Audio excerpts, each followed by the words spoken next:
If you are an anime fan and enjoy experiencing many emotions, then you've probably seen or heard of an anime Maquia Okada has been a part of. Okada has been a prolific screenwriter for various years and has composed scripts for a ton of animes we view as influential or iconic today. You're probably familiar with the long list of series she worked on, including televisions, films, live actions, and even a manga.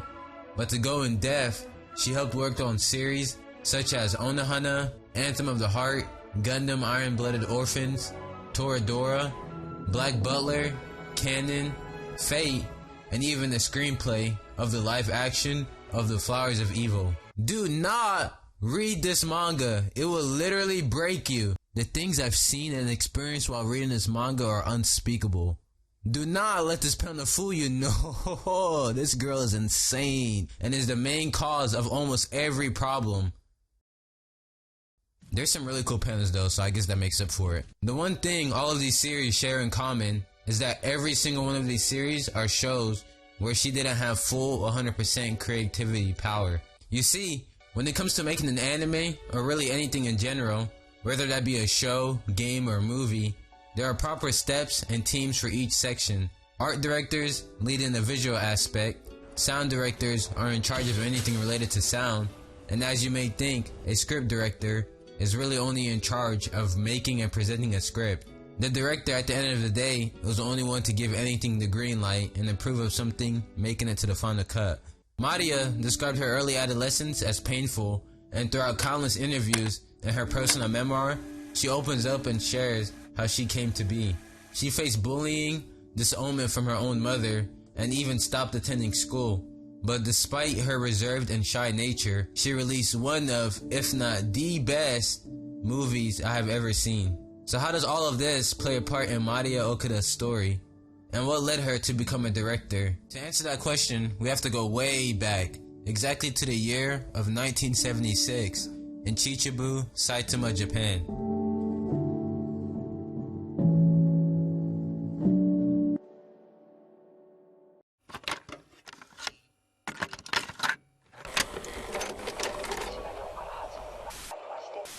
Mirai Okada was born on the year 1976 at Chichibu, Saitama, Japan. Anyone with severe social anxiety will probably see a bit of themselves within her and the experiences she faced in her past. From truant to anime screenwriter is her personal memoir. The first half of the book describes her early life as a truant, giving us an insight into how her school life and mother affected her, whilst the other half covers her college experience, the steps she took in becoming a screenwriter, and her experience of creating animes like Anohana and the Anthem of Heart. She was bullied throughout elementary and middle school, resulting in her skipping classes. She was also afflicted with anxiety, and the thought of others looking down on her motivated her to want to change. One day, she tried to change her image in middle school, and she presented herself differently and tried to throw away her past. "Stop trying so hard to be someone you're not," is what someone said to her. She felt outed as if her entire identity had crumbled,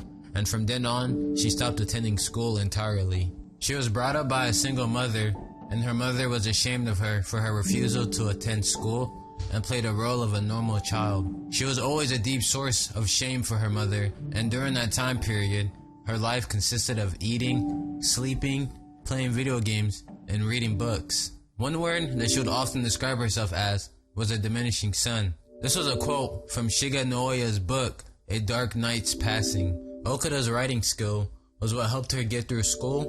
Even as a middle school student, she had a remarkable way of words, and this helped her pass her high school entrance exams. Nobody really had high hopes for her. All her life she was told she wouldn't survive in the real world. She knew better than anyone the problems that she had and what needed to be fixed. As graduation was nearing, she was desperate to leave everything behind. She hated her hometown, perceiving the entirety of the town as a cage. If she was going to leave her house, she reasoned she would leave Shibuya altogether. After graduation, she moved to Tokyo and joined the amusement media school to study game scenario writing, despite her shut-in lifestyle for all those years. Being in a new environment was a liberating experience for her. Through game scenario studies, she developed a passion for screenwriting. A common way to become a writer in the anime industry is by making personal connections with directors and producers. Networking was an impossible task in itself, and this was something that she couldn't do easily. So, desperate for a job and some experience, she decided to work as a writer for a direct-to-video film company specializing in pornography. Yeah, pornography. She only ever has made one manga, this manga being Oh Maidens in Your Savage. This series revolves around a group of high school girls who are in a literature club, meeting and experiencing many things. On one instance, they do an icebreaker to get to know each other, and the question asked was, what's one thing you want to do before you die? Seems pretty easy to answer. That's not very specific. I think I would want to... I'd have sex. Oh yeah, sex is a good one.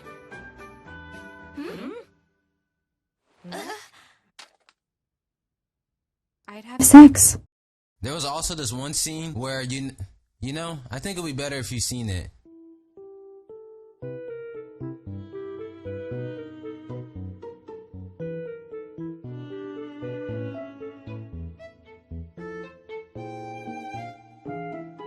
Getting caught with your pants down, let alone playing it with no earbuds, is crazy. Keep this a secret?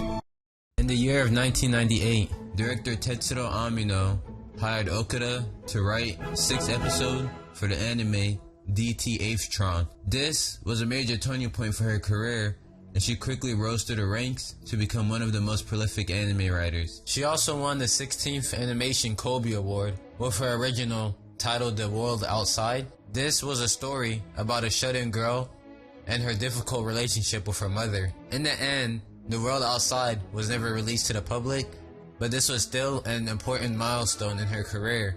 This was the first time she opened up about her past and opened up to an anime director. She became more comfortable with the idea of coming out as a truant through her writings, and without that experience, she may never have been able to write some of her most famous works today.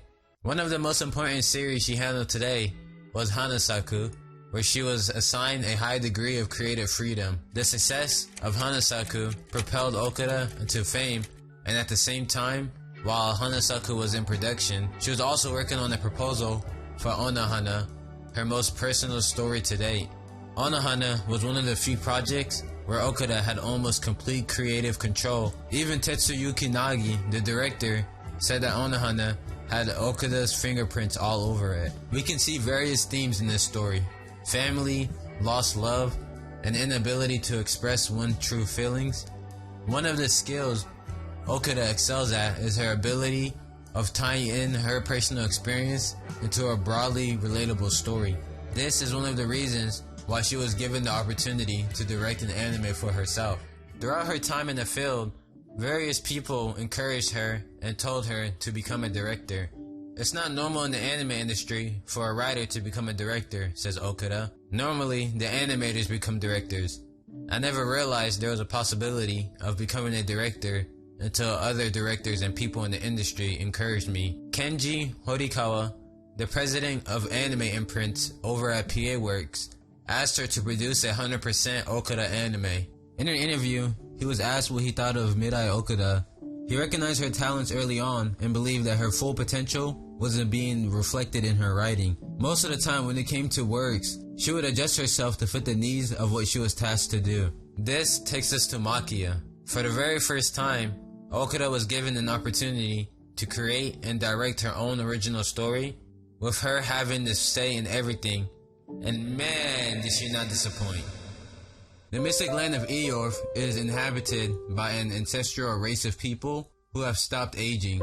They can live for hundreds of years and live secluded from the outside world. Among these people is Maquia, the person the story revolves around. Maquia is an orphan girl who, despite receiving lots of love from her friends and loved ones, feels alone. One day, the peaceful land of Eorf ended when the kingdom of Mazarte invaded their land to get their hands on the power of their immortal blood. Chaos breaks loose, and from the very beginning of the story, Maquia is forced to run away. She manages to escape and ends up walking through a forest where she finds a human baby in a destroyed village. This is when she decided to raise him and become a motherly figure to this young kid. Throughout the story, Maquia slowly begins to understand human life, maternity, and the difference between their race little by little.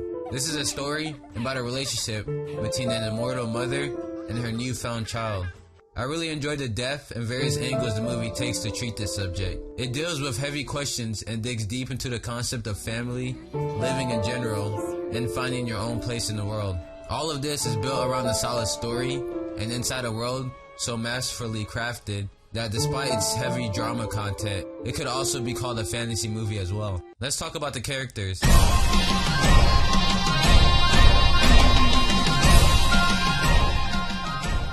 Every character in this movie, including the side characters, have a story of their own.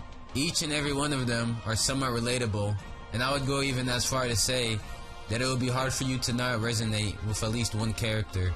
Maquia is a genuine soul that captivated me a lot. From the beginning, Maquia wanted to find a place to belong to, but without many answers, she kept suppressing all of these thoughts inside of herself. She, out of all the characters, had the best development. Every time any other character is on screen, you're left with wanting to know more about their story.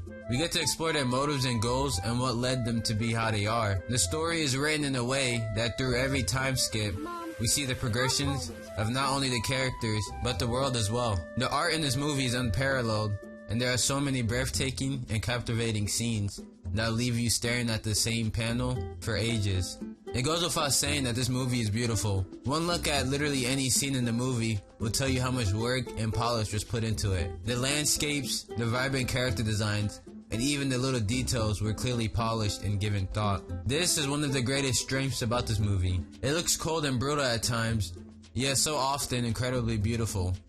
Water surfaces work like mirrors, and the lighting and color palette makes details come alive. There are also fight scenes within this anime that are good, but this isn't an action shonen movie. Don't come here looking for that. The movie shines in its plot and the overall message behind life. Time is an important thing and is one of the biggest concept challenged in this movie. Maquia, the main character, is practically immortal. The way she views time is far different than a human. So when it comes to death, it means a lot more to her than anything else. Immortality, or in this case, aging really slowly, is like a double-edged sword. On one hand, you're fortunate with a lot more time in your hand, but on the other, you're going to have to experience lots and lots of loved ones, friends, and family who isn't similar to you pass away. And that's a very, very sad thing to think about. In some ways, this movie reminded me a lot of the manga FRIEREN. They both tackle the topic of immortality, and both series is really heavy on the concept of life and cherishing the time that you spend with not only your friends but your loved ones as well.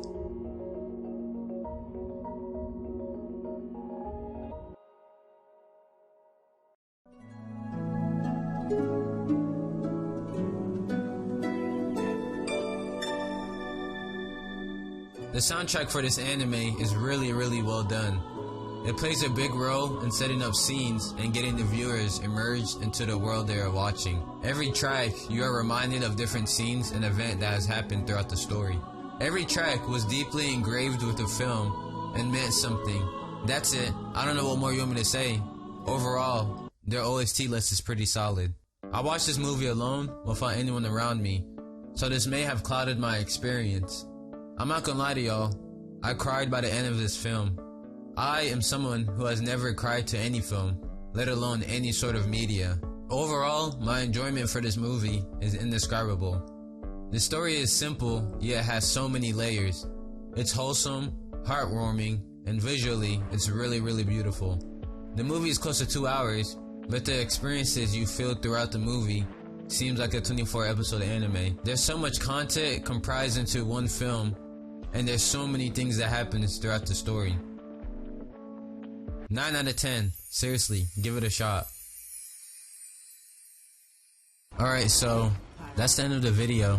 I wasn't quite sure how to end this video, so I came up with this. There were a lot of details I left in her story, but I'm going to leave all of my sources in the description. So if you want to learn more about her, just scroll down.